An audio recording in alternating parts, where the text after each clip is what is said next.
and especially anticipating the heating that will incur during ascent. I'd like to assess if this is something you think you can ride out for another hour here. Absolutely, Jake. Just wanted to ask, but we understand what the priority is here. Copy, Dragon. Yeah, appreciate you asking. Sorry we can't do more in this situation.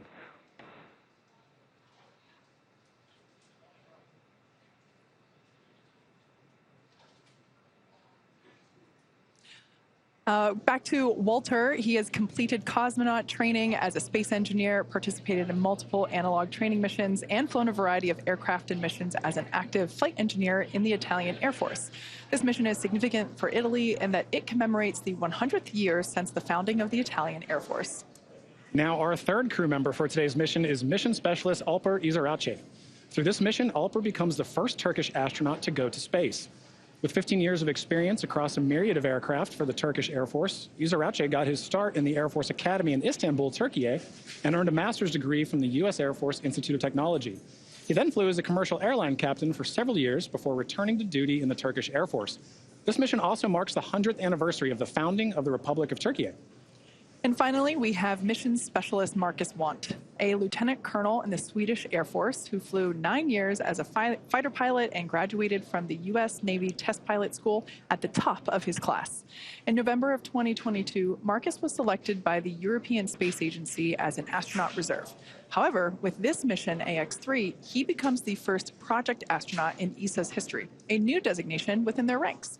In just a few short hours, he'll be only the second ESA astronaut of Swedish nationality to ever go to the International Space Station, a milestone marked in a year of jubilee as the 500th anniversary of the founding of the country of Sweden. So that is the AX-3 crew.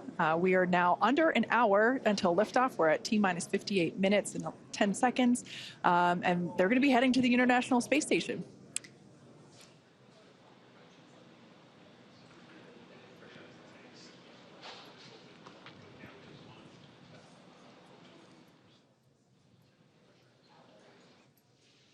All right, and with that, let's check in with NASA's Courtney Beasley. Thanks, Kate. I'm here in the International Space Station Flight Control Room at NASA's Johnson Space Center, where teams staff this room around the clock to monitor the crew and systems aboard the orbiting laboratory. And today, they're ensuring that the station is ready to receive Dragon and the AX-3 crew. Since NASA opened up the space station for commercial activity in 2019, the agency has continued to work with private industry to prepare for the future of low Earth orbit. Now, NASA's long-term goal is to no longer be a provider of low Earth orbit destination, but to be a customer, one of many, purchasing commercially owned and operated services. To ensure this path of tomorrow, we have to work together today. Enabling private astronaut missions on board the space station helps us to refine and mature the processes needed for the future, with NASA astronauts working side by side with private and national astronauts in a new age of science and discovery. And we take this next step together as we continue counting down to launch the AX-3 crew to the International Space Station. Now, it's an incredibly busy time in low Earth orbit and beyond, and NASA wants to scout the moon before returning astronauts. So next month, it will send several science experiments aboard Intuitive Machines' Nova-C lander, which will launch on a Falcon 9 rocket.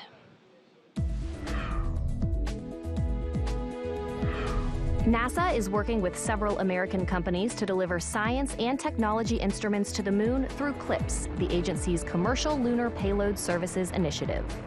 One of the companies is Intuitive Machines, which developed and built the Nova-C lander. Nova-C has 6 NASA experiments studying things like how sunlight charges the lunar atmosphere and how dust and gas particles will be affected by the spacecraft's landing on the moon's south pole. Its arrival on the moon would be the first robotic landing for the U.S. since the end of the Apollo program in 1972. CLPS will help NASA understand the moon's environment and available resources ahead of crewed Artemis missions. The program will land the first woman and the first person of color on the lunar surface, and then eventually send astronauts to Mars. That's your Artemis Moon Minute. Nova C is expected to touch down on the moon next month, and you can watch live coverage of the historic landing on NASA TV and NASA Plus. Now let's check back in with John and Kate in Hawthorne. Thank you so much, Courtney. You know, it's such an exciting future we have to look forward to, and it doesn't really feel that far off. You know, every day behind us, all over the country, back in Houston, there's work happening to bring about this vision. Yeah, that's right. Even as we speak, SpaceX teams are preparing for our upcoming launch of the intuitive machines Nova C lunar lander, known as the IM-1 mission. This will be the first SpaceX-provided launch of NASA's Commercial Lunar Payload Services Initiative, a key part of NASA's Artemis lunar exploration efforts. And down at Starbase, Texas, we're continuing to build, test, and fly Starship, the world's most powerful launch vehicle ever developed. It's a fully reusable transportation system that will transform how we access space because it's designed to carry a massive amount of cargo and large numbers of people to Earth orbit, the Moon, Mars, and beyond. We completed 2 flight tests last year, one of them you see here on your screen now, and 2024 is lining up to see even more Starships take flight. We're still in the testing phase, but things like flying rapidly, full system reuse, and on-orbit refilling will be key to building and staffing a viable moon base. And right now, we're gearing up for Test Flight 3, currently targeted for sometime in February. We're also building a second Starbase launch tower, which visualization you see there, and that will further increase Starship's flight opportunities. And this is, I love this. This is so cool looking. It's not that far off in the future. With our Starship Human Landing System, or HLS, we're part of the global team with NASA and companies including Axiom Space that will put astronauts back on the moon under the Artemis program. First, we're going to fly, and fly often on flight tests, one of which will be an uncrewed mission all the way to the moon. This will take place before the crewed Artemis 3 mission, which will be the first human expedition of the moon surface since 1972. Also in testing, our engineers are proving out all systems necessary to make a trip to the moon possible, like propulsion, life support, even the elevator that you see here that will take crew and cargo from the Starship hatch down to the lunar surface. It's literally a space elevator. That's awesome, Kate. And in addition to the launch and landing capabilities that you just mentioned, another essential component of the Artemis program is a spacesuit that is capable of executing a wide array of mission objectives. A spacesuit really is a spaceship. It's just a little smaller and in human form. So, in order to develop a lunar spacesuit that meets all of the objectives for Artemis, Axiom Space is building the Axiom Extravehicular Mobility Unit, or Axiom U, back in Houston, Texas. Our next-generation spacesuit is built to provide greater flexibility and mobility, allowing astronauts to work on the moon in ways that were not possible 50 years ago. We've also put a strong emphasis on modularity, meaning that the Axiom U suits will support a wide range of body sizes and types. From the hand-built soft goods to the life support, advanced avionics, and communication systems, this entire Axiom U system is built with integrity and care from head to toe. And I'm truly honored to say that I'm a small part of that amazing team. Leveraging years of this human spaceflight experience and partnering with numerous industry leaders, Axiom Space is ensuring that the Axiom U allows astronauts to succeed on Artemis and beyond. There's so much to look forward to with this groundswell of focus on the moon. It's just incredible that humans are finally going back to the moon, and the efforts of SpaceX and Axiom get to play a vital role in that. I know. I love that we get to be a part of this in our generation, right? Like, this is what commercialization of space looks like. It takes cooperation, it takes coordination, and a lot of dedication. And AX3 is a critical step in demonstrating those core components. Absolutely. Now, for those that have just recently joined, we are now about 51.5 minutes away from launch. The clock continues to count down to the launch of AX3. So let's share some of the highlights of the day that got us to where we are now. Exactly. So crew wrapped up their quarantine phase, taking a flight from their quarantine facility at Kennedy over to Kennedy Space Center. You can see them there on the helicopter as they think about their flight and pass over the Cape. And what I think is really cool about this is they get to see their vehicle from this perspective too as they come in, right? Yeah. And at this point, you know, they're going to touch down, they're thinking about their mission, and then they get to wave to their families. They get to see, they haven't seen them in so long, they get to wave to them, have a final goodbye. And at this point, this is where we really hand over to SpaceX to complete the rest of the day. Yeah, absolutely. Man, look at those smiles. Everyone is excited, as they should be. Yeah. So after they arrive and after they're handed over to the crew, they go through a series of events such as putting their suits on. Obviously, they take a ride up to, oh, here we can see there. This is the moment where they walked out of the Falcon support building. This is where our SpaceX suit-up room is located. They stand here, do another wave. Really, this was the first opportunity that we got to see the crew in their suits today. got in those Teslas and drove up to the launch pad, which is about roughly a half mile away from where those doors are. I'm always curious what music they're listening to during this ride. You can see here that they are pulling up to the launch pad. 2 Teslas. We have the crew split in half there with some closeout team members that obviously help support them. We lovingly refer to them as the ninjas because we see them all around assisting the crew in things like getting into or ingressing the capsule. So here, this is one of my favorite moments of launch day when they get to see their rocket up close. And man, just thinking about the fire that's going to come out at the bottom there in just under an hour. Yeah, and at this point you can see our commander and our pilot walking down, as well as Marcus and Alper to their Dragon capsule before they get in. Yeah, so at this point in time, that side hatch is closed. We had the post-ingress crew briefing, and we heard great news. We heard that the weather is looking good. I think the exact words were, weather is great, and that everything is healthy. So both Falcon 9 and Dragon vehicles are ready to go to space, just like the crew. Excellent recap, Kate. All right, well, it's important to remember that this crew has not walked this path to flight alone. Earlier today, they waved to their friends and family before suiting up, as we just saw, but that wasn't the first round of cheers that their families had for them. To the whole crew of Axiom Mission number 3, this is the Saab flight test team that would like to wish you a safe and fantastic journey up to the International Space Station. Hello from Turkey. Have a safe space flight. Good luck. Ciao papà, buon viaggio. Siamo con te, amore. Siamo tanto orgogliosi di te, papà. Ti vogliamo bene. Ciao. Greetings, Commander Mike and AX3 crew from your ASTM family here in Philadelphia, Pennsylvania. Your dedication to exploration and discovery inspires us all. Sevgili Alper, iyi yolculuklar.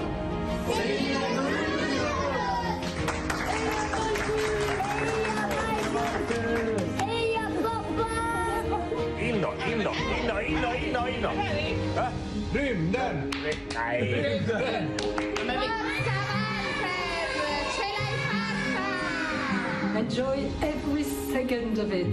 Make us dream. We're all coming with you. Yolun açık olsun Alper'im. Ed Astra. Que acuérdate de saludarnos desde allá arriba, desde alguna de las ventanitas. Y nada, que estaremos esperándote con los brazos abiertos para cuando vuelvas. Un besito. Congratulations, Alper. We're excited for your opportunity to go into space. Have a good and prosperous time there and get back to Earth safely. Un grande bacio. Un abbraccio dalla mia famiglia. Ciao! Un bacio, zio.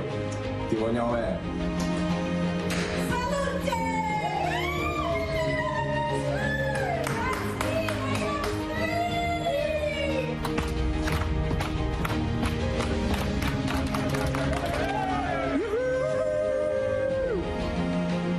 The best of luck and have fun on this life-changing mission. Hey AX3 crew, listen, you guys are about to have a lot of fun. Be sure you get in the cupola a lot, call home, actually call all your friends, and just be sure you tie your sleeping bag down well. I ended up somewhere else one day. It was a hoot. Anyway, have fun, Ad Astra, enjoy. See you when you get back.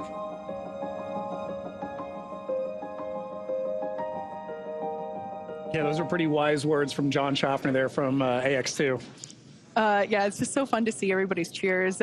Space really is for everyone, including everyone that loves the people going to space. So. Operators on countdown. Polling is complete. Both Dragon and Falcon teams have pulled go for launch escape arm, propellant load, and launch. Stand by for abort instructions.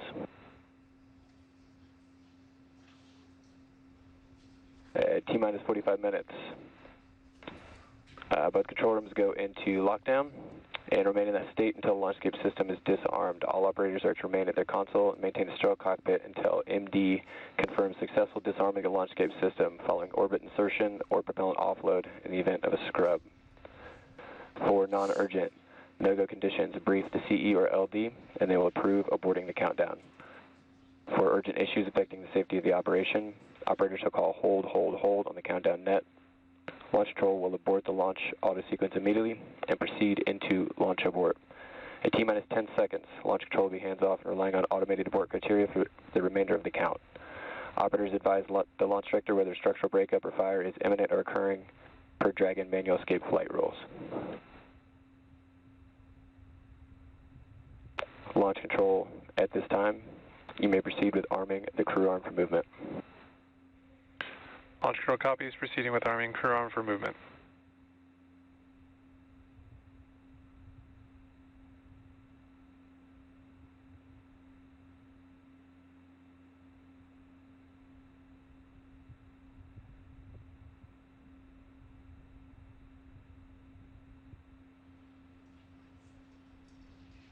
Well, there you heard it. We are go to proceed with propellant load in just under 10 minutes. Crew arm retract has started. And we are beginning to retract that crew access arm. Both the Falcon 9 and Dragon are go for launch. Wow, great view of that on your screen right now. And in a moment, we should hear some additional directions from our launch director to the team. Now, of course, the crew is currently on board, again, with that great view of the crew access arm moving away from Dragon. They're at historic Launch Pad 39A. So now the range continues to be go for launch, and we're monitoring the clearance area around the launch pad, as well as air and sea space around the flight corridor. Even though we have been keeping an eye on some possible storm cells near the launch site, the conditions are predicted to be acceptable for launch. Downrange landing zones, if needed for an escape, are also go. Now, the full retraction of that crew access arm is expected to take about 2 minutes and will be followed almost immediately with the arming of the launch escape system. Crew arm retraction is complete. There is confirmation that that's complete. And with that, I'll hand it back to you, Kate. Thanks, Ronnie. As we heard, the crew access arm is now moved out of the way. It is in its launch configuration. This is one of the last physical changes to the pad that we will see prior to the liftoff of the AX-3 crew. The next milestone that we have coming up will be arming of the launch escape Dragon system. SpaceX, with that, you are go for Section 6, close visors, and arm launch escape system. SpaceX Dragon in work. All right, so right now the crew is activating the launch escape system. They're using the tablets there, the touchscreen in front of them. This system is the first of its kind escape system. It provides the escape capability all the way to orbit. It is our SpaceX Dragon visors closed, arming launch escape system. SpaceX copies. We take every measure possible to ensure the crew has options at all times, including an escape in the worst of scenarios. It is our most solemn duty to make sure the crew gets home to their families. And we're here now seeing like we said, the crew is activating the launch escape system. If engaged, it would utilize the Super Draco engines, which are basically extra powerful versions of the Draco engines that Draco uses while on orbit. So generally speaking, we don't want to activate the Super Dracos, but they're there in case if necessary. So launch escape system arming is now underway. But let's talk a little bit about the control rooms that we are Launch operating. escape system is verified armed.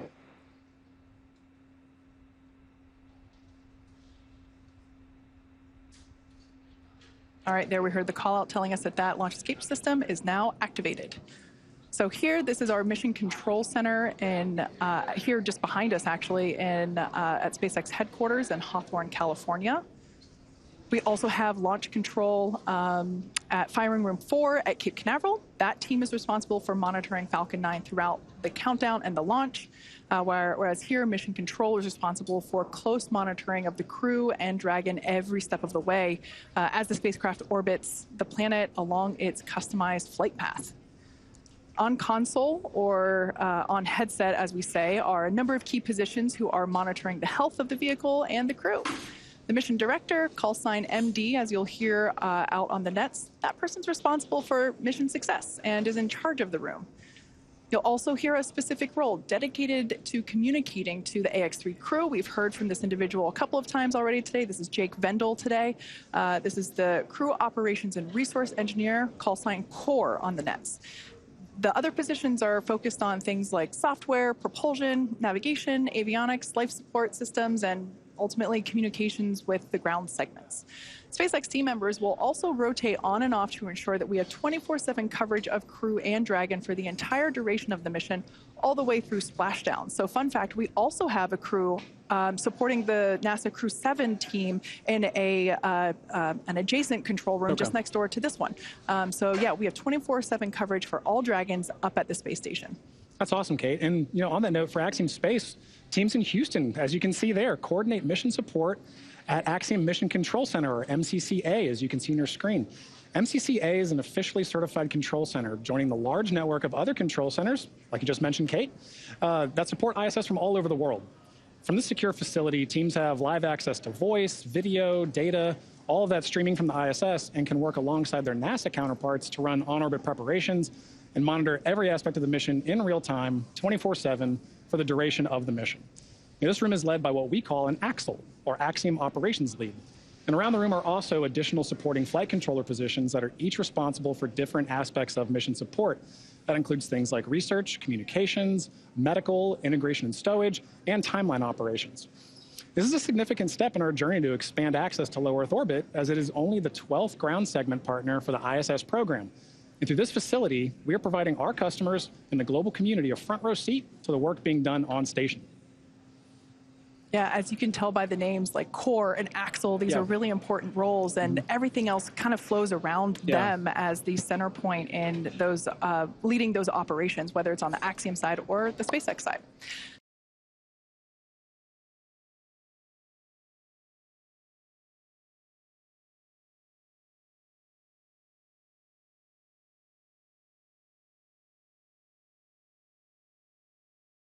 Of today's mission will look like.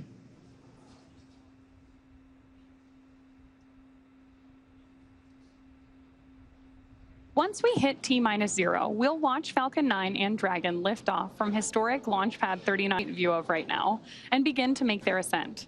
At about 43 seconds into flight, Falcon 9's engines will throttle down to help us pass through the period of maximum dynamic pressure on the rocket, or what we typically refer to as max Q. It's worth noting that once we hit max Q, the vehicle will be going supersonic, or faster than the speed of sound. Once we are through the period of maximum dynamic pressure, we can throttle up our Merlin engines again. From there, at about 2.5 minutes into flight, we have a series of 3 events that happen in rapid succession. First is MECO, or main engine cutoff. This is where all 9 Merlin engines shut off in preparation for stage separation. Stage separation is where the first stage detaches from the second stage, with the first stage making its way back to Earth for landing as the second stage continues on its journey with the third event. That's second engine start 1, or SES1, where the Merlin vacuum engine on board stage 2. Expect cloud venting from the vehicle in 30 seconds. Where the engine on stage 2 lights up and propels the second stage, along with our AX3 Crew and Dragon, into orbit.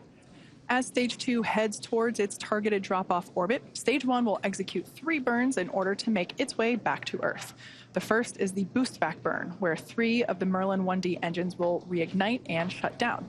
This heads the first stage back to Cape Canaveral. The second burn, or the entry burn, helps slow the stage down in preparation. Falcon 9 tanks are venting for the startup propellant load. Second burn, or entry burn, helps to slow the stage down in preparation for that entry back into the Earth's atmosphere. And about 90 seconds after Dragon gets into orbit, Falcon 9 will land back on Earth. The landing burn will bring the vehicle speed down rapidly in order to land back on land near the launch site about 8 minutes into the mission.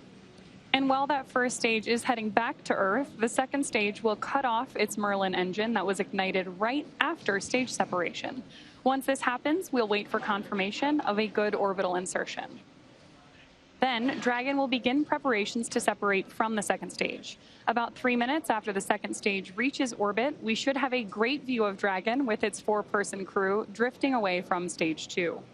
Once Dragon is a short distance away, it will begin checking out its Draco maneuvering thrusters to make sure Dragon continues to increase separation distance from the second stage.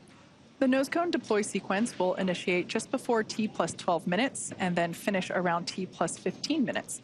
This will expose Dragon's docking mechanism in advance of its arrival at the International Space Station.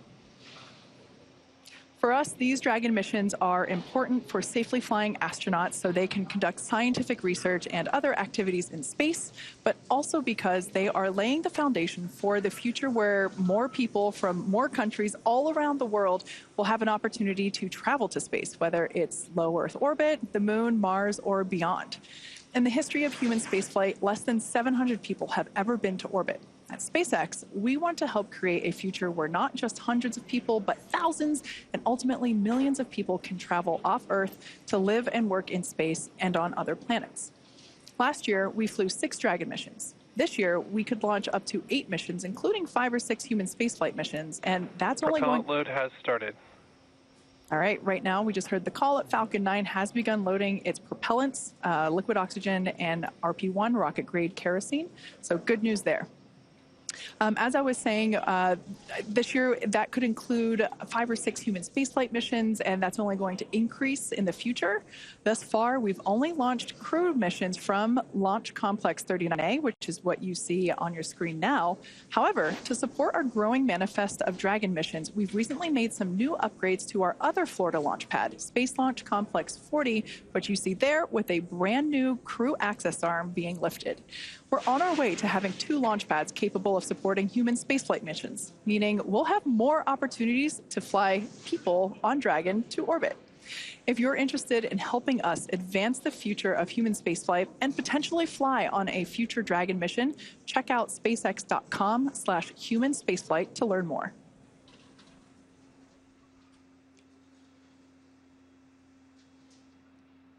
All right, so let's talk a little bit about the training that the crew has gone through in order to be ready for this mission. Altogether, the Axiom 3 mission crew spent about 35 days training inside Dragon, and crew members individually received additional training specific to their role, learning SpaceX protocols, ISS systems, and preparing for the science and outreach activities that they'll be conducting while in space. Private astronaut training is rigorous. To prepare the AX-3 crew for their mission, our teams here at SpaceX have spent the last several months teaching the crew about orbital mechanics, how to live in microgravity, and running simulations of full missions from inside our Dragon training capsules. The training program includes nearly 100 different lessons covering all aspects of flight. And if you're thinking it's kind of hard to tell what's the true training and what's the real capsule, that's true, because they're pretty much identical, and that's the point. The team also spent time at the launch pad, in the suit-up room, and working through emergency procedures that would be necessary in the unlikely event of a pad abort scenario. So let's take a further look at this crew in action. Exactly. The crew spent extensive amounts of training time in historic Building 9 at the Johnson Space Center, learning from certified instructors on all critical systems necessary to ensure a successful stay aboard the orbiting laboratory. The team even prepared for unlikely emergencies, like you mentioned, Kate, and learned how to provide first aid in a microgravity environment. Additionally, they learned how to prepare food and make selections for their meals, as well as learning other mission control positions and how mission control operates to better ensure that mission success during their flight. They also had a chance to familiarize themselves with the gear that will enable them to document their trip, their research, and help them connect with those back on Earth during their outreach events. ESA and JAXA also played a critical role in cruise training. Each module on orbit has its own nuances, so gaining insight into the specialties of their racks and modules is necessary, especially for this mission. Extensive training on station navigation, on-orbit familiarization, emergency response, and repetition of walking through processes and procedures all help the crew maximize every second that they have during their flight. Simulating science research, operations, and even discussing how to sleep in space are all necessary lessons on the path to mission readiness. Now, the National Outdoor Leadership School, or NOLS, provides very unique Earth-based experience for many astronauts before they fly. This is really a bonding experience for the crew. It can't be overstated how much teamwork factors into every aspect of their flight together, and this training in particular aims to thoroughly establish that. They also focus on survival skills, resilience, leadership, equally as important as followership, and overall teamwork to ensure they really are more than just passengers on the same rocket. The camping and outdoor adventure provides a solid foundation for the team to build on throughout their training. NOLS was definitely a highlight of this crew's preparation and training, and you can hear it in their voices and see it on their faces when they talk about their bond with each other. Now, you can't truly experience flying into space until you fly into space. But some really unique tools have been developed to provide the closest experience possible. An altitude chamber can challenge the body with oxygen deprivation in a controlled and safe manner, while Stage human 1 size... cryo-helium load has started. while human-sized centrifuges send the crew members for a spin to simulate the G-forces that they'll experience on launch and re-entry. It can be a bit nauseating, but it does help the crew know exactly what to expect on launch day.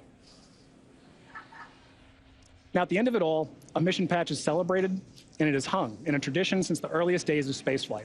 So fittingly, as AX-3 heads to the International Space Station, the crew had the chance to be present for the patch-hanging ceremony of their mission patch in Building 9 on that module in Johnson Space Center.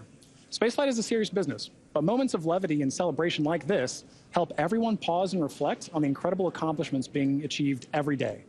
No matter how many patches join a canvas like this one, each one is incredibly special because of the people who make it possible. The crew and those here on Earth supporting each mission. So now for more on each crew member's portfolio, we're going to send you out to the Kennedy Space Center with Sonia Gavankar-McKay, the Axiom Space Director of Digital Strategy, who is joined by Axiom's Chief Scientist, Dr. Lucy Lowe. Building on the success from AX1 and 2, now 3 has over 30 experiments, and some of them returning customers. Lucy, good to have you back. This is one of my favorite parts of the pre-launch broadcast because we get to talk about all the science that's happening. There's so much happening. It's over 350 hours of research, which is great. But do we think like this is going to help us here on Earth? Does it really? Absolutely. So everything the crew is doing, it has huge benefits, not only for spaceflight and advancing exploration goals for humanity, but a lot of the research they're doing is really based on benefiting humans down here on Earth, whether it's healthcare, medicine, different kinds of technology applications. Everything they're doing has really tangible benefits to science and technology back down here on Earth. If you had to summarize each of the country's portfolios, how would you do that? Italy. Give me some words. They are doing some fantastic technical applications for the Italian Air Force, and they are doing some really advanced biomedical research as well with some of their companies that they're working with. Excellent. Turkey, it's all about bringing all of Turkey together. Exactly. Turkey has a truly national portfolio. They have everyone across the country getting involved, from researchers at universities all the way down to school children. ESA and Sweden, what's their portfolio looking like? ESA has a very strong focus on research for advancing technology for exploration. So they have lots and lots of really cool technology demonstrations that are going to help human exploration in space in future. And tech demos as well. Do you as chief scientist, is that tech demos a different thing, or is it then research, or all part of the same wonderful pot? They're very much part of the same pot. So all the technology demonstrations that take place are built on a lot of research, and they often feed into future research that will take place to keep crew safe or to benefit human health here on Earth. Okay, so let's dig in a little bit deeper, starting with Italy. They have the ISOC services for the ISS. Tell me a little bit more. Yes, so this is a project from the Italian Air Force, which is the Italian Space Operations Center, where they've developed some software that's actually going to be analyzing debris in space. Which is a huge problem. It's a huge problem. We need to know where stuff is going and stuff is flying so that we can make sure that the space station is out of the way of those kinds of impacts. So that software is also going to be doing some space weather forecasting to help keep crew safe in future. Space weather forecasting? Yes. Looking at different kinds of space weather from solar flares, for example, that can actually release damaging radiation that can not only damage human cells, but can also damage the electronics in a spacecraft. So you want to avoid that when you can. Makes sense. Beta amyloids aggregation updated. Yes.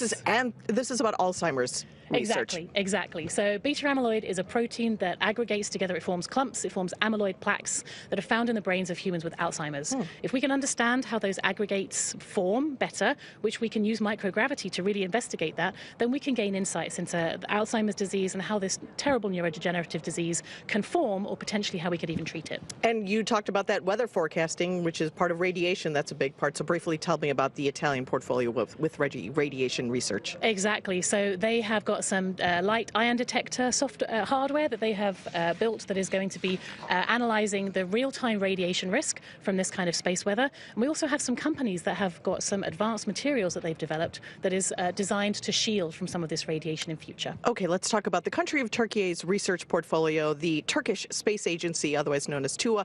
They have 70 types of diseases that they're going to be researching with AI technology? Yes, so they have a really cool project called Vocal Cord, which has developed, it's an easy-to-use telemedicine application where the crew actually cough or speak or make vocal noises into an iPad for recordings, and the AI software is then actually able to analyze that and can be used to detect or diagnose infectious infectious diseases, potentially even cardiovascular diseases in future. Wow. Very cool. Partnerships are a big deal with Axiom Space. All of these countries are partners with us, and Turkey is working with JAXA on one of their research projects. Tell me about that one. Exactly. So they're working on a very cool project using the JAXA's electromagnetic levitating facility, where they are melting and then re-solidifying some metal alloys in a way that the metal alloy floats in space. Wow. So which helps us understand more about the molecular structure of these alloys and helps us understand more about materials research, that we can then take that knowledge and apply that to industry back down here on Earth. And ESA in Sweden, looking way into the future. Their research is focused on humans in long-term space situations. Tell me about their research projects. Exactly. So one of their projects is called Orbital Architecture, which is a really fun one. They're investigating what the effect of the very busy and crowded environment of the International Space Station is, not only on crew cognitive function, but also on the crew's stress responses and also their neural responses. So yes, as you can see, that the ISS is very, very busy up We there. were talking about that. It seems very crowded. It's very crowded. So this investigation is going to be understanding in different parts of the space station. For example, if you look out the window, if your stress response goes down, do you then perform better in space? And how can we then apply those technologies not only for future spaceflight, but also for engineering and building design back down here on Earth? There's also a great one on Simon. Now, my question is, Simon, is it more like HAL or TARS? So it's a bit more like TARS, okay, because okay. I'm a big fan of The Martian. But yeah, so Simon is the crew interactive mobile companion. Here he is flying through space. So this is an AI-guided tool that is free flying on station that can help crew with tasks while they're up there. So it's actually going to be helping Marcus do a physical sciences investigation for ESA while he's up on station. Awesome. Thank you so much, Lucy. And I look forward to hearing about the post-experience and post-mission research findings. Thank you so much. Always fascinating. Back to you all at Hawthorne. John, how's it going out there?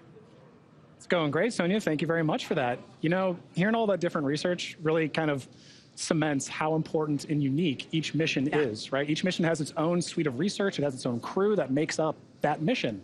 And mission patches really are a way of showing that symbolism and showing how unique that is, right? So they end up everywhere. There's one in that Dragon capsule. There's a few in that Dragon capsule now, I think, right? Oh, yeah. But they end up in white rooms. They end up on orbit. They end up on laptops and notebooks. It's a very big deal for crew to be central in helping design this patch because it's such a lasting mark of their dedication and hard work. And the AX-3 crew has put their mark on spaceflight history with the AX-3 mission patch. All 4 astronauts are highlighted by their names, a star, and unique graphics for each nation that they represent. With the commander, Michael Lopez Alegria, holding dual citizenship, 5 national flags mark the top edge. The destination, the International Space Station, is the anchoring element in the middle. And interesting to note, the ISS resembles pilot's wings. So it should be no surprise, given that all 4 members are indeed pilots. Along the bottom of the patch, we see the mission's motto, the phrase plus ultra, in Latin meaning further beyond.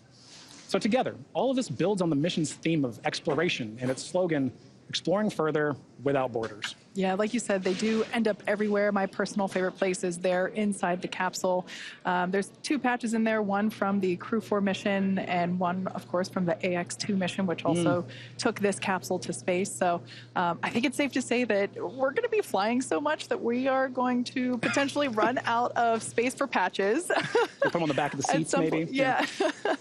Now, the SpaceX teams have teams all across, or SpaceX has teams all across the country supporting our missions in key roles, and they're in key locations such as our mission director, our core or crew operations and resource engineer, which you see there on your screen now.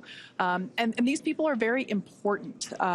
We keep talking about the countdown, and this launch countdown is the framework that syncs all of these teams up together. It's incredibly important. Yeah, you're absolutely right. We've heard a lot of that today, right? As we're talking, we're hearing these loops or nets, right, of all these flight controllers talking. That's because communication is key. The entire mission, from launch, on orbit, all the way back down to splashdown, is a tightly choreographed dance between all of those parties, and that's where communication comes in. For sure. It's precise communication specifically is paramount throughout the mission in order to be successful, not just for today and on the way to the station, but continually for the next 2 weeks, all the way through splashdown. Like I mentioned before, we have another team supporting the capsule that's on station for Crew 7. So yeah, it's all the way through until the mission is complete. Exactly, and highlighting that communication, you see those 2 teams just on your screen there. Those are 2 of the many that work together. So to help facilitate that comm, Axiom Space is connected with that entire network of participants through MCCA in Houston, our Mission Control Center at Axiom headquarters. That's what you see on the right there. And from SpaceX, NASA, and other international space agencies and researchers, we can talk together. So there are teams monitoring and participating in this mission around the world, including mission controllers in Japan and across Europe. When you all add it up, it really is a truly international endeavor. Yeah. Now, speaking of international, let's check back in with International Space Station Mission Control Center at NASA's Johnson Space Center. Courtney, how are things looking over there? Hey, Kate. The space station team here in Houston is focused on the critical systems on the station, all continuing to function as expected ahead of launch. The teams have verified the command path from the ground up through our constellation of communication satellites to the station, and everything is looking good, and the station will be ready to receive Dragon Saturday morning. Now, once the AX-3 crew arrives at the station, there will officially be 7 nations aboard the station. They will be greeted by the Expedition 70 crew, NASA astronauts Andy Mogensen, Jasmine McBelly, and Laurel O'Hara, Roscosmos cosmonauts Konstantin Borisov, Oleg Kononenko, and Nikolai Chub, and JAXA astronaut Satoshi Furukawa. And once Dragon is fully docked to the station, the team here in Houston will assist the Axiom Space and Space Station astronauts with leak checks as they work to open hatches on both the Dragon side and inside the station's pressurized mating adapter. We expect hatch opening to take place approximately 2 hours after docking. Flight directors Diane Daly and Diana Trujillo are on console now, leading flight controllers for launch, and flight director Judd Freeling will lead teams for docking on Saturday. Mission control in Houston is go for launch. Now with that, let's connect with Sonia at Kennedy Space Center.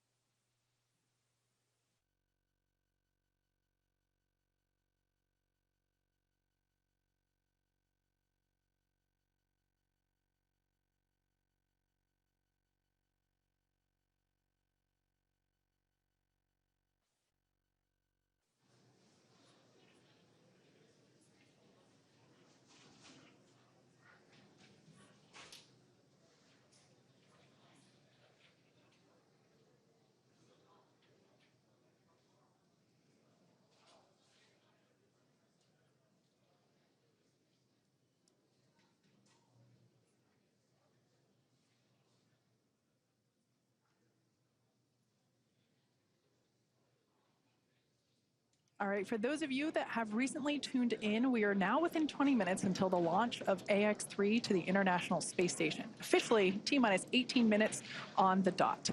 We've had a pretty clean countdown so far today. As I mentioned before, this launch countdown is the framework that syncs everybody together. We have teams in Houston, here at SpaceX headquarters in Hawthorne, California, of course at the Cape itself, firing room 4, and everything is proceeding nominally. The reports that we heard earlier during the post-crew ingress briefing was that the weather was great, although we can see here on our screen a little cloudy, but we see some blue skies through there, so love to see that.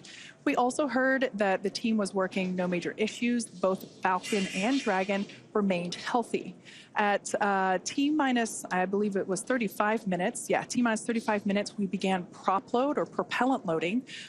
We now see some of these white clouds billowing from the vehicle. This is totally normal during this propellant load phase. We are currently loading our super chilled, also known as densified liquid oxygen onto the vehicle, as well as rocket-grade kerosene, or RP1. We will continue to see these clouds kind of forming, and we'll get even more of them right after those closeout lines complete at T-minus 3 and 2 minutes, when both the first and second stages complete all of its propellant loading. Like I said, everything continues to look great. The crew is currently strapped into their seats. There's a 5-point safety harness. You can think of it like a seatbelt, but it's a little bit more advanced than that. Actually, we see a live view of the crew there waiting so patiently as we are getting... All right, so there we heard that call out that stage 2 LOX load has initiated. That is that super chilled liquid oxygen being loaded onto the Falcon 9 second stage, which of course is the part of the rocket just below that black and white trunk section that we see there on screen. So the crew, at this particular view, the person on the far left is Marcus Want, one of our mission specialists. To his right is pilot Walter Vilade. To his right is Commander Michael Lopez Alegria, or MLA. And on the very far right, mission specialist Alper Izarauche. Fun fact for today's flight, it is the first time that we have a repeat flyer on Dragon. That's Commander MLA. He flew on the Axiom 1 mission. And it's so exciting to see him flying once again in Dragon today. He's pretty much an expert at this point. Yeah. All right, well, thank you for that update, Kate. And now for an update from Sonia Gavankar-McKay at Kennedy Space Center with Deputy Administrator Bill Nelson. Thanks so much, John. I'm now joined by NASA Administrator Bill Nelson. Thank you so much for joining us. We're so very close. NASA has so many decades worth of great relationships in the private sector with the commercial sector. Is this a winning strategy for the future? I know NASA is looking now further than LEO into going to the moon and even further. What does this look like going further, and what are we building on? It's the new era of the golden age of space adventurism. We go back to the moon, for example, not only with our commercial partners, and the 2 landers will be built by commercial companies, but we also go back to the moon with our international partners. Right. And that's quite a difference from a half century ago when we first went to the moon. And that's the way that our space flight is in low Earth orbit as well. Look at the international cooperation on the space station. Look at now the commercial operation on the space station as evidenced by this flight here today. This moment really is that culmination of that international partnership, private, commercial, all of these things building on each other. How important is this for NASA to develop these commercial partnerships and across varying fields? I mean, Axiom Space, of course, building the Axiom Station. We're working on the suits that'll be worn on the moon by the Artemis crew. How important are these partnerships for NASA? Well, it's essential. We want to get out of low Earth orbit. We want to go and explore the cosmos. And so the more that we can bring commercial business off the face of the Earth up to low Earth orbit and, for example, replace the International Space Station when it ages out in 2030 with a commercial space station, that then we can become a person who rents space to train our astronauts before we send them out to the moon and on to Mars. Or the business aspect, pharmaceutical research, pharmaceutical production, all kinds of different research utilizing the properties of microgravity in space. So you're seeing the Axiom Station as an expansion of the area that is available to do this work, and this dynamic shift between NASA and organizations like Axiom Space really offers something new to the landscape. This really is the next golden age, isn't it?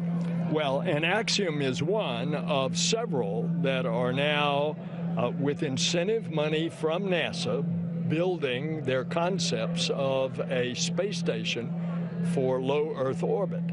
And I am certainly hopeful that they are going to be successful, and that increasingly as they do research in space, they're finding out that there's a business case in order that they can actually have a profitable business. Well, that's what we're looking forward to, and we're looking forward to just this great moment as we build these partnerships, these relationships. Thank you so much for having us here and for being part of this broadcast and sharing this wonderful moment for all of our organizations, SpaceX, Axiom Space, NASA, working together as usual, right? Thank you so much. Thanks so much, Senator. Thanks for joining us. Go AX3. Go AX3, that's right. As we charge towards terminal countdown to launch, Michael Lopez Alegria, today's commander, has a special message for his crew. Let's take a look. Ben, I am excited. We're getting very close. As we get to these last few minutes, I want to make sure we take a second to thank the training teams that got us here, that prepared this very professional team of astronauts to go to the International Space Station on this very historic mission. First, the NASA teams, both at Johnson Space Center in Houston and at Marshall and Huntsville, Alabama. Then to our international partners, ESA at the European Astronaut Center in Cologne, Germany, and Scuba near Tokyo in Japan. And the Axiom team, whose help really was important when it got down to training for all the payloads that we'll be doing, over 30 experiments, as I think you've heard.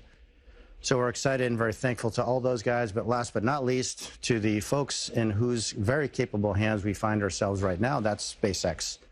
Thanks to everybody. Without you, we couldn't have been here. Now let's go do it.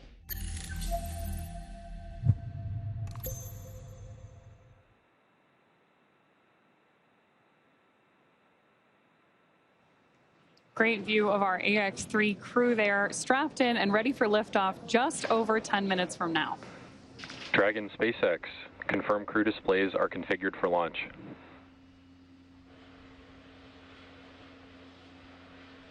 SpaceX Dragon, the displays are so configured, and do you mind if I say a few words here, Jake? MLA, I do not mind at all. You've got the floor.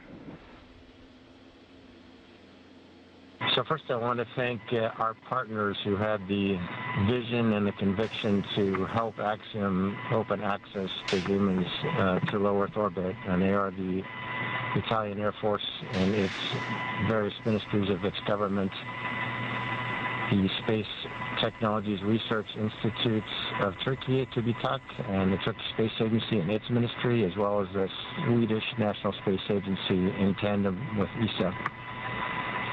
And I also want to thank the team.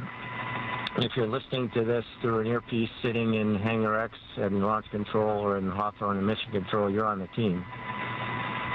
And the same is true of people who will be sitting at those consoles and consoles just like them, and Mission Control in Houston and the Payload Operations and Integration Center in Huntsville. Same is true for all the trainers that helped us get where we are today with the crew ready to launch. And of course, the engineers, technicians, managers, and executives who, over decades, designed, assembled, and are now operating the most complex vehicle in the world that we have the privilege to go visit. Same is true for the visionaries who conceived and developed this amazing rocket that we're sitting on and the beautiful and capable capsule that we're sitting in. And if you're in the Rescue Ops Center, you guys are on the team. And of course, so are our friends and families who have given us their love and support from the very first step of this journey. And last but not least, the team at Axiom Space, the people who have poured their blood, sweat, and tears into this.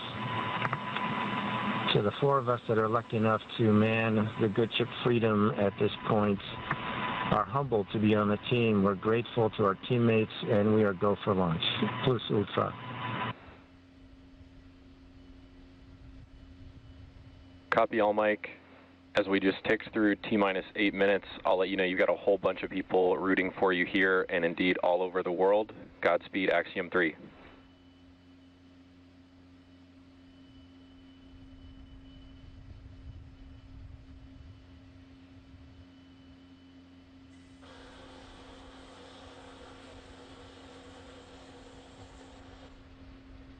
Some really nice words there coming to us from Commander Michael Lopez Alegria. We are now approaching 7 minutes until liftoff of the AX-3 crew. The next event that we'll hear is that Stage 1 engine chill has begun. Engine chill has started. And just on time, that call out tells us that we are now flowing a little bit of the super chilled liquid oxygen through the engines, through those turbo pumps to help bring the temperature down of that hardware. This helps us to reduce any chance of thermal shock whenever the full flow of that super chilled liquid oxygen flows into the engines.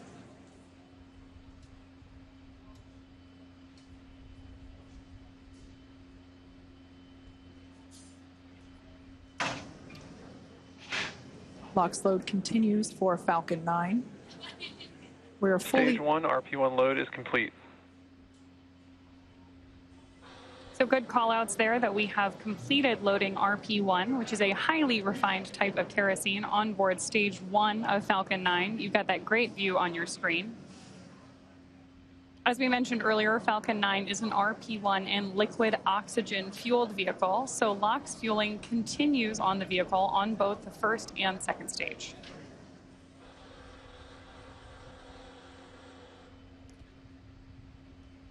Blue skies there at the launch site. We're launching out of pad 39A at Kennedy Space Center.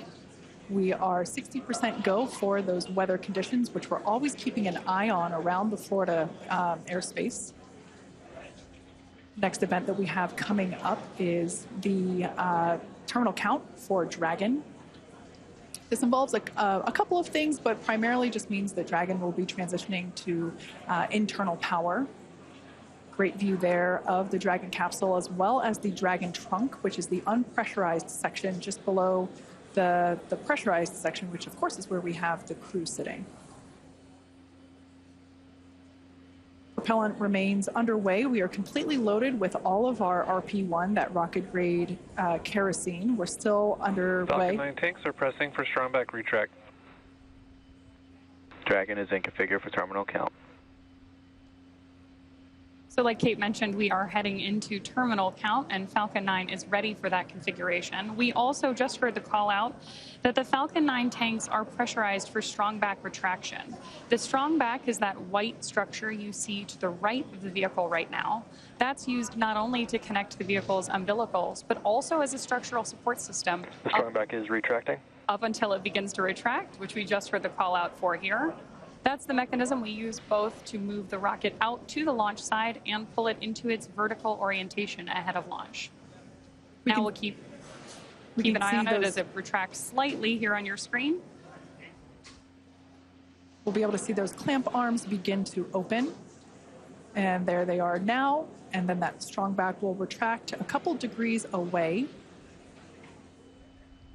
It will retract even further upon ignition of the engines to clear the way for Falcon 9's ascent.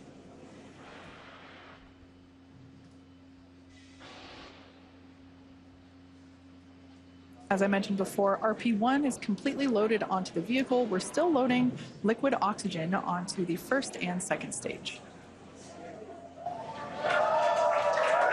And obviously some happy cheers as the crowd is growing outside of Mission Control Hawthorne, as you see there on your screen.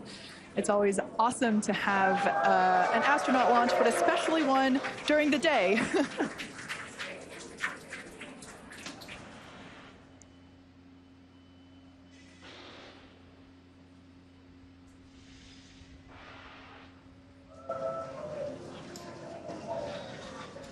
Stage 1 LOX load is complete. With that confirmation, we know that stage 1 is fully loaded. Team is thrilled to hear that news behind me.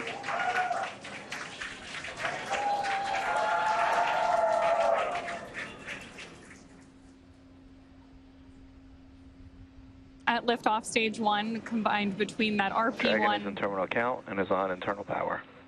There is confirmation that Dragon is on internal power and headed into the final minutes of our countdown.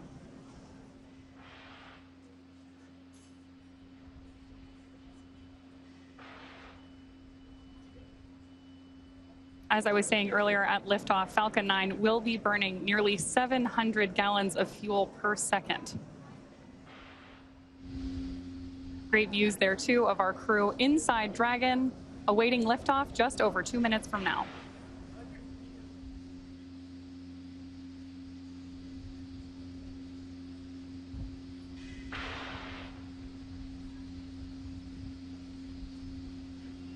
We're now standing by for completion of LOX load on the second stage. Just topping off. LOX load complete. And there's that call out. And more cheers from our crowd here at Hawthorne, California. Dragon is in auto idle. Confirmation there that Dragon is in auto idle. Wow, great view of 39A on your screen right there as we head toward launch. Gas closeout started. Expect loud venting. Call out to our crew there that loud venting is expected.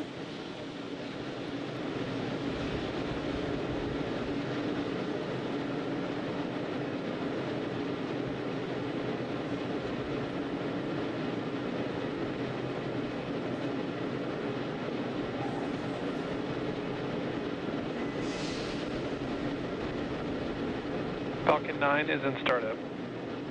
There's that Dragon is in countdown. confirmation that Falcon 9 is in startup and Dragon is in countdown, which means that the vehicles are now controlling the final seconds as we lead up to liftoff. Dragon, SpaceX, go for launch. And there's confirmation from our flight director. Go for launch. We are go for launch. T-minus 30 seconds.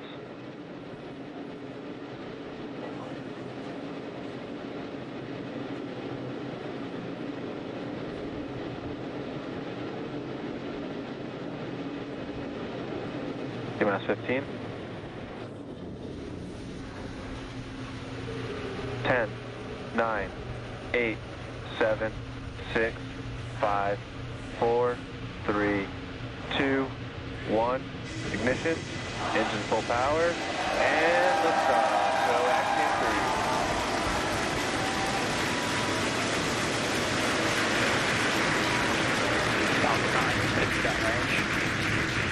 3. Further beyond, opening the door for more to follow. Godspeed AX3. Stage 1 propulsion nominal.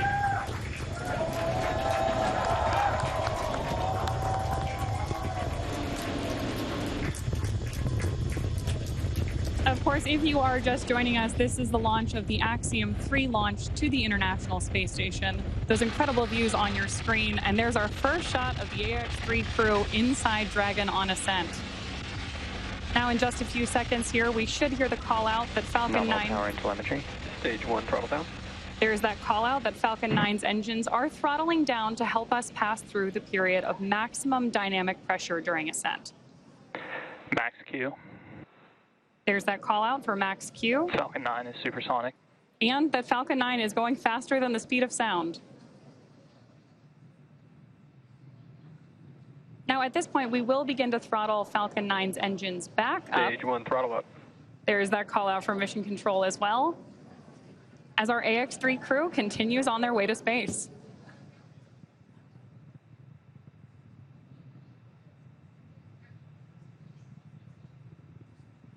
We're now T plus 1 minute and 32 seconds into flight. The next event we have is MVAC chill, similar to what... MVAC chill underway. There's that call telling us that, again, we're flowing a little bit of that super chilled liquid oxygen. Stage 1 Bravo. Copy 1 Bravo. That call there was one of the abort mode callouts that the crew is calling out as they are making their ascent on Falcon 9. Now, we're less than 30 seconds or a few seconds away from 4 events that will happen in rapid succession. Main engine cutoff, or MECO, as it's there on the bottom of your screen, stage separation, ignition of the first stage engine, and the first stage's boost back burn.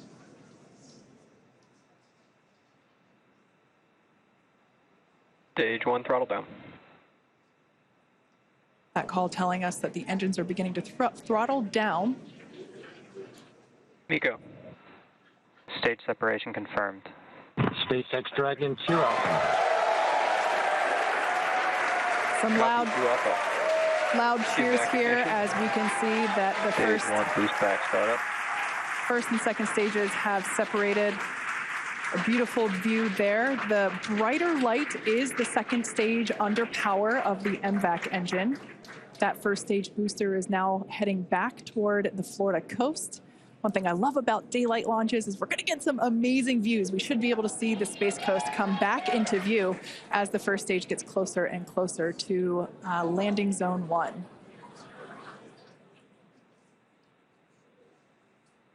Note that that first stage is actually still coasting to its apogee. So it's about, as you can see there on your screen, 114, 115 kilometers above the Earth's surface. And it's going to keep coasting for a little bit.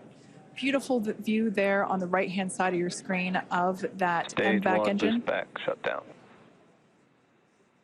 All right, that boost back burn has concluded on the first stage. Everything looks nominal with the second stage trajectory. Everything also looking good. Dragon, SpaceX, trajectory nominal. Everything looking good on the first stage as well as we see those grid fins begin to deploy. SpaceX Dragon loud and clear. Now, the next two major events we're tracking for the first stage, which right now is on the left-hand side of your screen, is going to be the entry burn at about T plus 6.5 minutes, where we'll light 3 of Falcon 9's first stage engines, followed shortly thereafter by the landing burn at T plus 7 minutes and 32 seconds, which will be a single engine burn to bring us back to landing zone 1 at Kennedy Space Center. Great view there of our crew on board. And you can, of course, always keep an eye on their telemetry down in the bottom corner of your screen.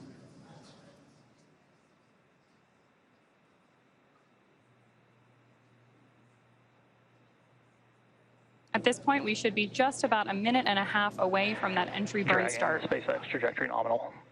Good call-outs there that we continue on a nominal trajectory with Dragon. SpaceX Dragon, we copy. And acknowledgement from the crew. These are incredible views on your screen right here. Again, the left-hand side of your screen is stage 1, making its way back to Florida. And stage 2, you see that MVAC engine burning, taking our AX-3 crew to orbit.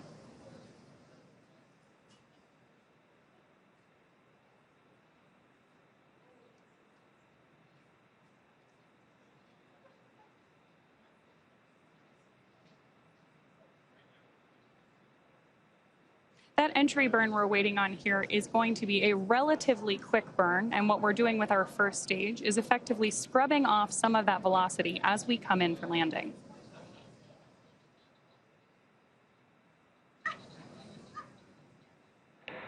Dragon, SpaceX trajectory nominal. That's a nominal trajectory for Dragon as we continue to orbit. Dragon, we copy. Again, confirmation from the crew. And we are expecting about 2.5 more minutes from that second engine burn.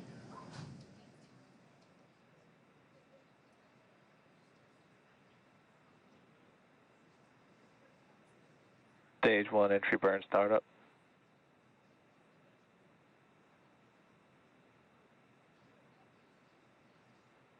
Stage 1 entry burn shutdown.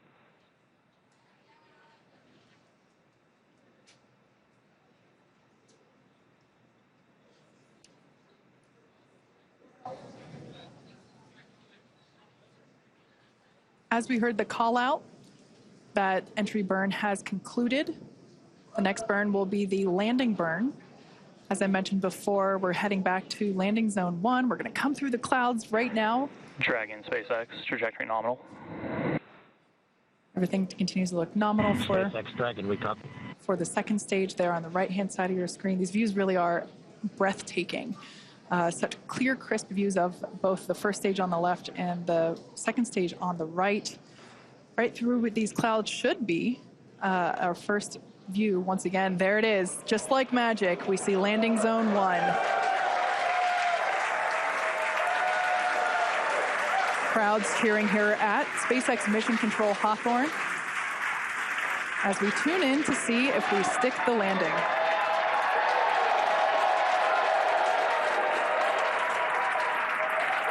And if you couldn't tell by the loud cheers, we did stick. Stage 2 FTS has saved. We did stick that landing. Falcon 9 has landed once again. But turning our attention back to the crew, as you see there, our next event is second engine cutoff, or SECO, as it's referred to there at the bottom of your screen. Second stage will coast for a few minutes until Dragon is commanded to separate. A lot of just the energy here at SpaceX Mission Control is buzzing. You can hear commentary behind us. Right now, the crew is experiencing about 3 Gs, so pretty much a roller coaster for those thrill seekers out there. Stage 2 is in terminal guidance. And we are about 20 seconds away from that second engine cutoff. MLA will know this this feeling very well, this experience of going from now almost 4 Gs to SpaceX Dragon Shannon. To Copy, Shannon. As another abort mode there being called out. Now standing by for second engine cutoff.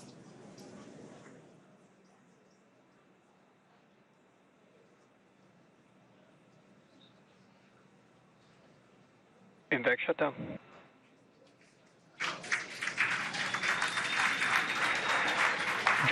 SpaceX, you're in a nominal orbit. There we heard those call outs of second engine shutdown and nominal orbital insertion. Launch escape system disarmed. And the disarming of our launch escape system. That, of course, means that our AX-3 crew is getting their first experience here in microgravity.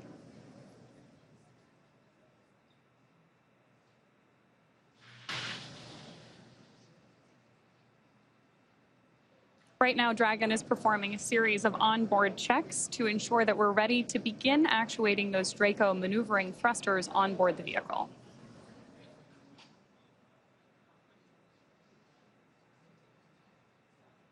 Now, as we prepare for Dragon separation, we should have a great camera view here in just a couple of minutes. Oh, wow, and beautiful views of the Earth and our MVAC engine up there in orbit as well.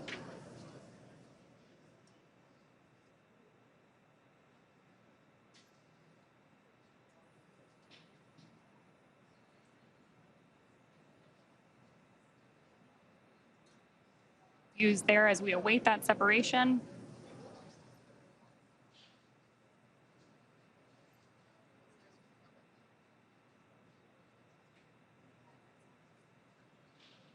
Absolutely incredible images that we are getting back from up in space as we await Dragon separation in just about a minute.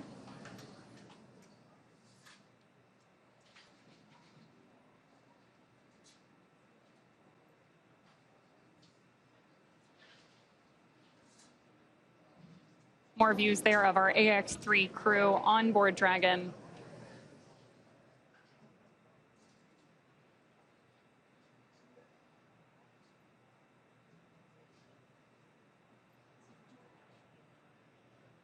We are now just about 30 seconds away from that anticipated Dragon separation.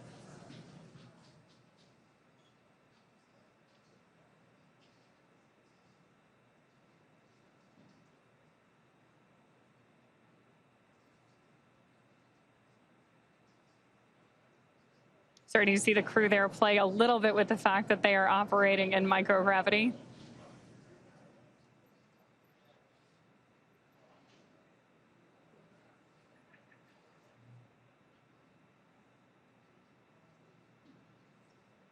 And a great shot of mission control here in our headquarters at Hawthorne, California.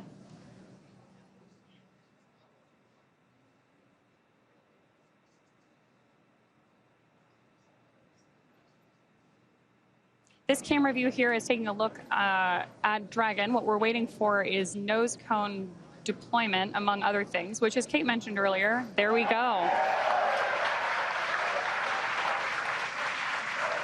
Dragon separation confirmed. As you can see, Dragon has separated from the second stage. A pretty cool view here looking up at the heat shield that will return the AX-3 crew back to Earth in just about 2 weeks. So this is our first view of AX-3 flying free.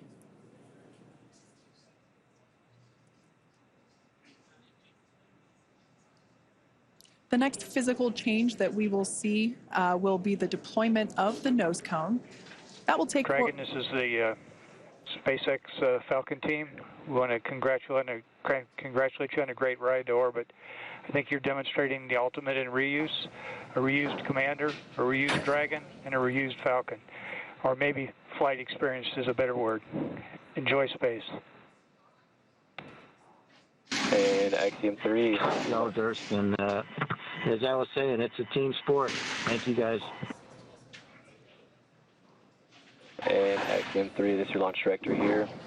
Walter, Alper, and Marcus. Congrats, welcome to your first flight on Dragon. Mike, on the other hand, welcome to the Dragon Frequent Flyer Club. I imagine you'll have enough miles to qualify for platinum status after this flight. Godspeed, Axiom 3, cheers. Mark, thanks to you and your team. We're very grateful up here. So some back and forth between the AX-3 crew as well as AX-3 Chief Engineer Bill Gerstenmayer, who, oh, I heard the ping. That is our first Quindar tone of AX-3. Fun fact, Bill Gerstenmaier was actually chief engineer on AX-1, which is the mission that MLA was also commander of. So if you want to talk about reuse, we also have some reuse on our side as well.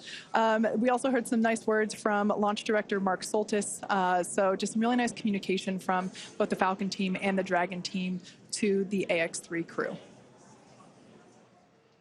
And with that, our AX-3 crew is in orbit and on their way to the International Space Station. Obviously, great views of the crew there.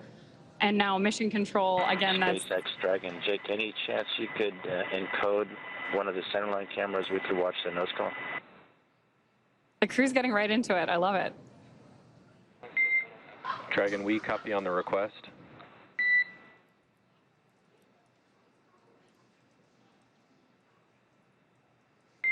And Dragon, we expect that will automatically happen in the state machine here imminently.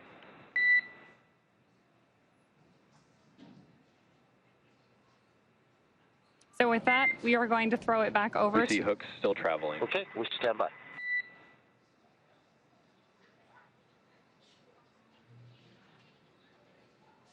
Great views there of our crew, again, on their way to the International Space Station. And already getting right down to the business of operating Dragon.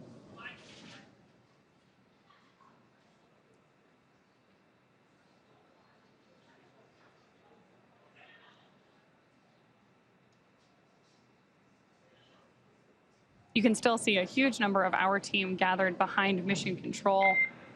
Dragon, SpaceX, we see nominal dehumidifier activation and service section Draco checkouts. And confirmation that we're getting nominal checkouts of those Draco thrusters on board Dragon. Copy, Jake. And for your awareness, we have visors open, crew are well, feeling well. Copy, great news.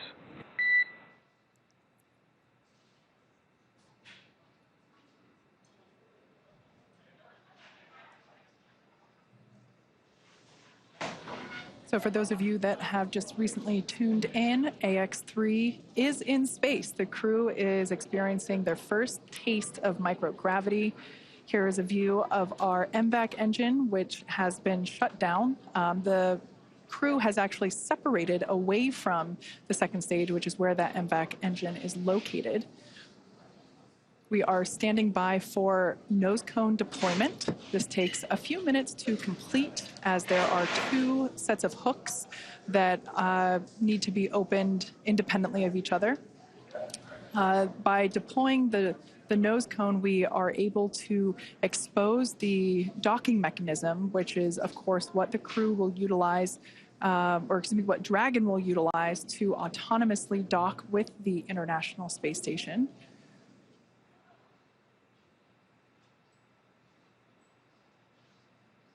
Overall, it was a pretty smooth flight all the way through countdown to liftoff. We're now approaching 17 and a half minutes into flight.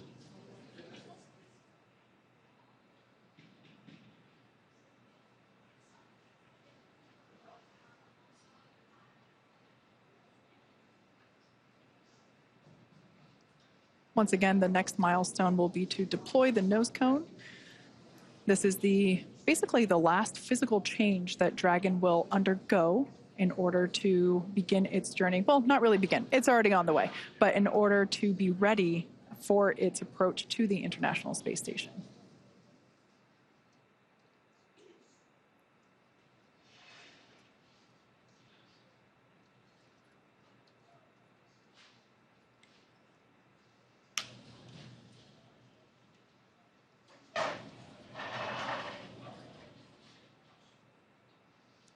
All right, so it's hard to see at the moment because the camera is still close to the hardware, but this is the nose cone opening.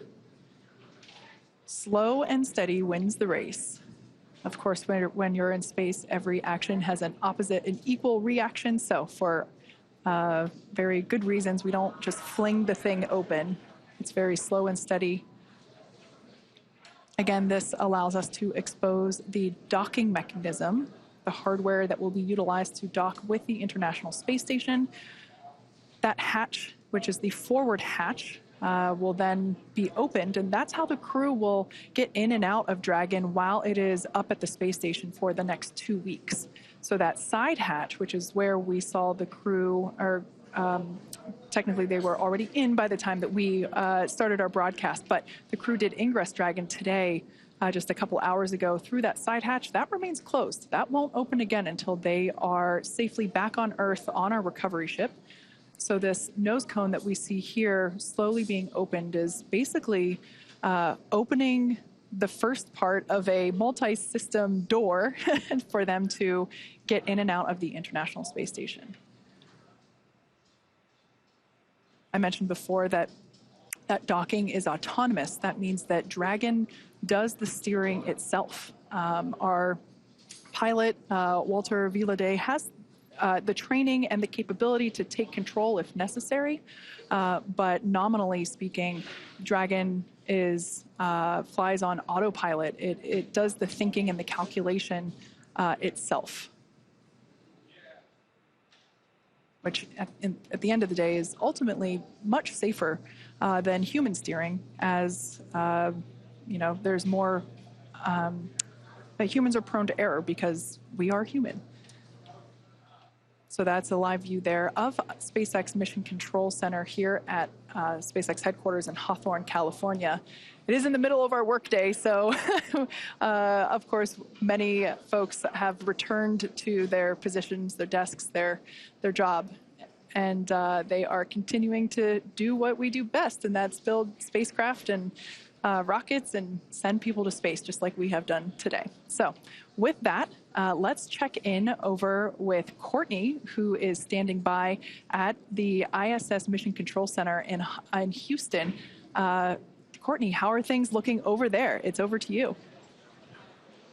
Hey, Kate, everything is great. What a beautiful launch today. And with today's successful launch of AX-3, the teams at NASA's Johnson Space Center will be monitoring Dragon's flight to the International Space Station over the next 36 hours.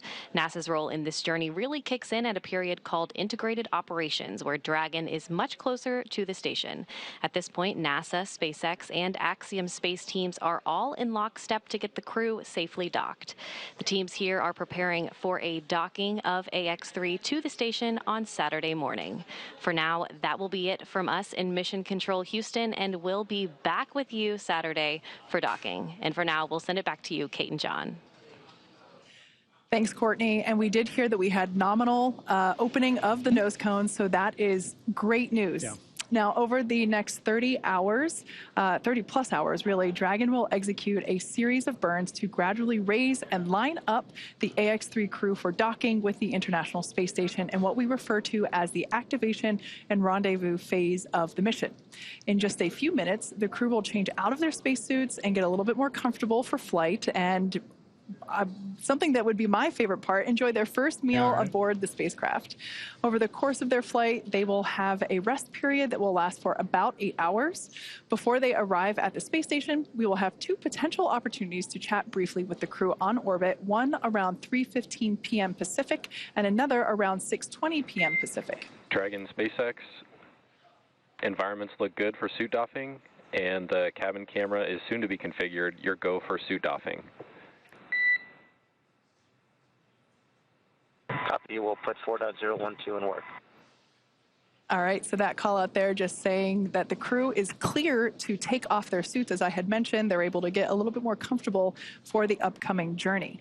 Now, we were talking about some on-orbit opportunities to chat with the crew. While we are hopeful that one of those opportunities will work out, neither opportunity is guaranteed, as they are, unfortunately, dependent on both crew schedule and ground station coverage. However, if we are able to support, we'll make an announcement on our social media channels no later than 15 minutes before the event start time.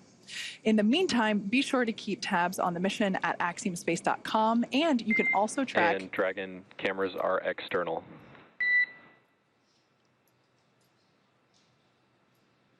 You can also track Dragon's flight on spacex.com/launches.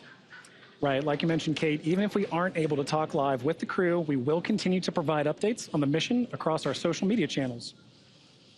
And then, as Dragon and the AX-3 crew approach the International Space Station early on the morning of January 20th, we will pick back up with our live joint coverage of the AX-3 crew's docking to station with NASA. So please keep an eye on Axiom and SpaceX social channels for updates, as there will be plenty of incredible moments to share with you over the course of their mission. So from all of us at Axiom Space, thank you SpaceX, thank you NASA, and thank you for tuning in. This is just the beginning, and we hope to see you soon.